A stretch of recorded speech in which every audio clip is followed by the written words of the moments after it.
यहाँ पे आपने लिखना है residential address of child's mother, बच्चे की वालदा का एड्रेस।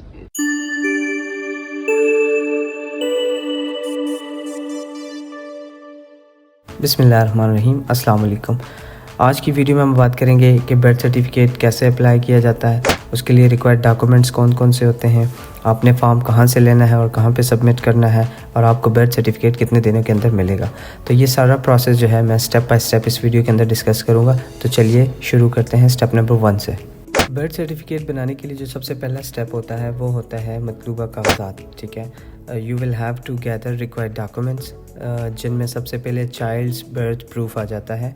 तो चाइल्ड के बर्थ के 2 तरह या 3 तरह के प्रूफ हो सकते हैं। या तो आपके पास बच्चे के बर्थ का हॉस्पिटल कार्ड होगा, जिसे आप हॉस्पिटल बर्थ कार्ड भी कहते हैं, या फिर आपके पास बच्चे का वैक्सीनेशन कार्ड होगा। और अगर आपका बच्चा 5 साल की एज से ज़्यादा है या वो स्कूल गोइंग किड है तो फिर आपने बर्थ का प्रूफ स्कूल के रिकॉर्ड के ज़रिए मुहैया करना होता है। दूसरी चीज़ जो है वो पेरेंट्स के CNAC होते हैं, जिसमें दोनों वालिदैन मदर एंड फादर के शनाख्ती कार्ड की कॉपियाँ आपको दरकार होती हैं। तीसरी चीज़ जो है वो आपको एप्लीकेशन फ़ॉर्म चाहिए होता है। ठीक है, ये एप्लीकेशन फ़ॉर्म आपको कहाँ से मिलता है?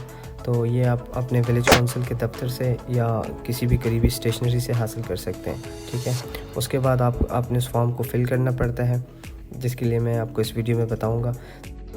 तो फॉर्म में सबसे पहले आपने यहाँ पे कुछ डिटेल्स हैं जो आपने इंटर करनी है। सबसे पहले name of the child, for example यहाँ पे मैं लिख देता हूँ असजिद। ठीक है, बच्चे का नाम है, तो आपने यहाँ पे इंग्लिश में भी इंटर कर देना है Asjid. Okay, name of the child's father, for example Imran नाम है बच्चे के वालिदैन में से वालिद का। ठीक है, तो यहाँ पे आपने इंग्लिश में इमरान और यहाँ पे उर्दू में आपने इमरान लिख देना, राइट। उसके बाद आपसे पूछ रहा है नंबर 3 में CNAC ऑफ चाइल्ड्स फादर, तो आपने यहाँ पे बच्चे के वालिद का CNAC इंटर कर देना है। मेरे केस में फॉर एग्जांपल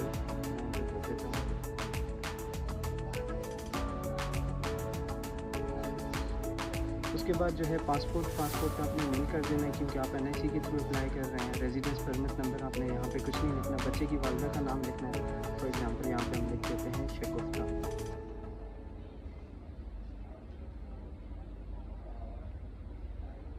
राइट। तो वालिदा के NIC आपने यहाँ पे एंटर कर देना है।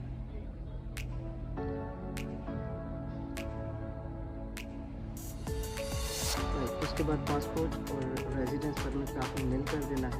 नेम ऑफ चाइल्ड ग्रैंडफादर कि अकरम के अब्बू का क्या नाम है या बच्चे का जो दादा है, तो यहाँ पे मैं लिख देता हूँ फॉर एग्जांपल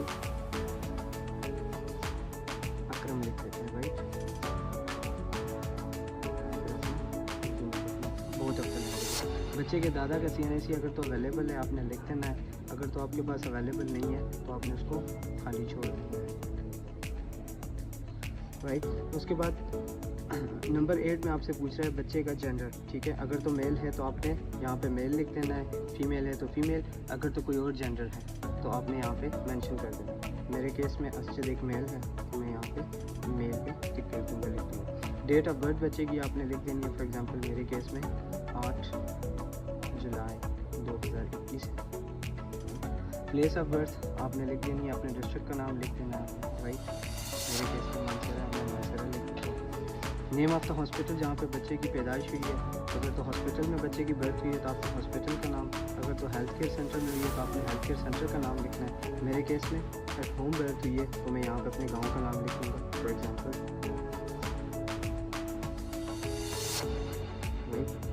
तो सिटी मेरा जो है डिस्ट्रिक्ट बनता है, मैं वो लिख दूँगा, और कंट्री मेरा पाकिस्तान। उसके बाद residential address of the child father, यहाँ पे आपने पूरा एड्रेस अपना लिखना है, फॉर एग्जांपल विलेज,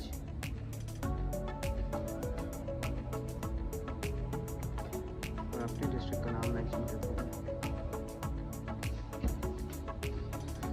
उसके बाद ये आपसे पूछता है residential address of child mother.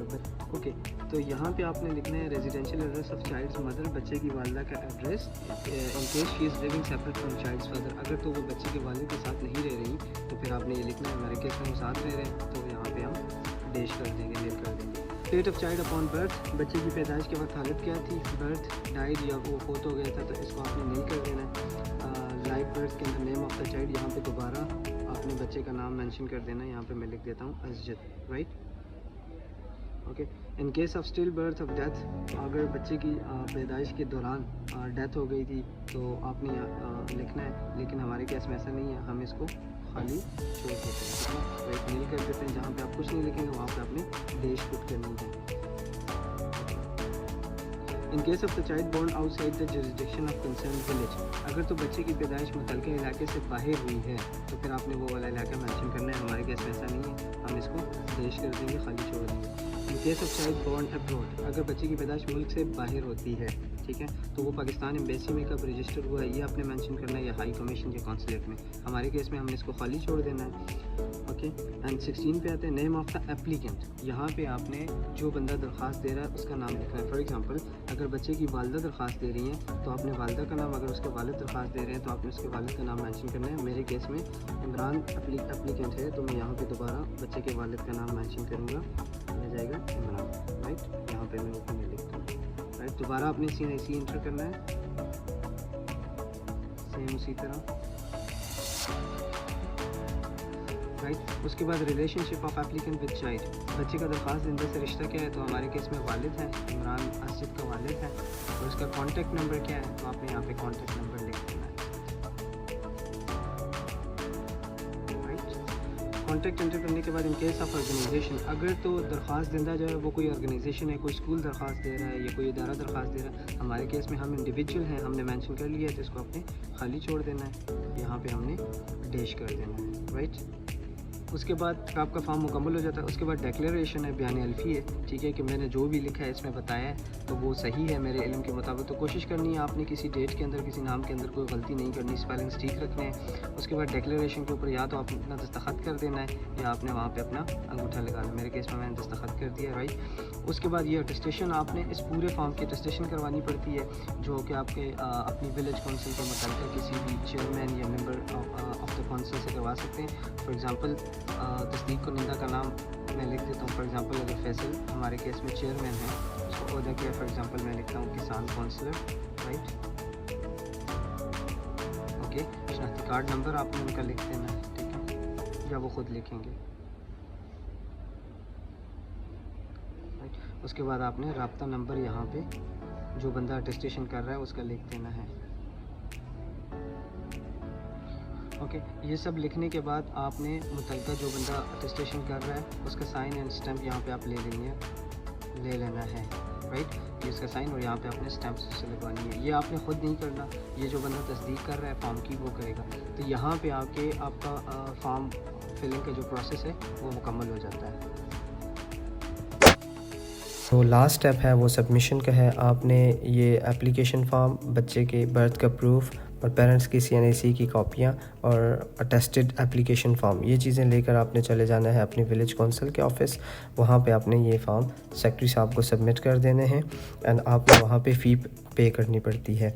तो फ़ी दो तरह की है, इसमें अर्जेंट फ़ी भी है और नॉर्मल फ़ी भी है। अगर तो आपको आपका birth certificate with in 1 day चाहिए तो आप फिर अर्जेंट फ़ी पे करेंगे जो कि 300 रुपये है। अगर तो आपको आपका बर्थ सर्टिफिकेट, बच्चे का बर्थ सर्टिफिकेट जो है वो नॉर्मल चाहिए तो फिर आप 100 रुपये फ़ी पे करेंगे।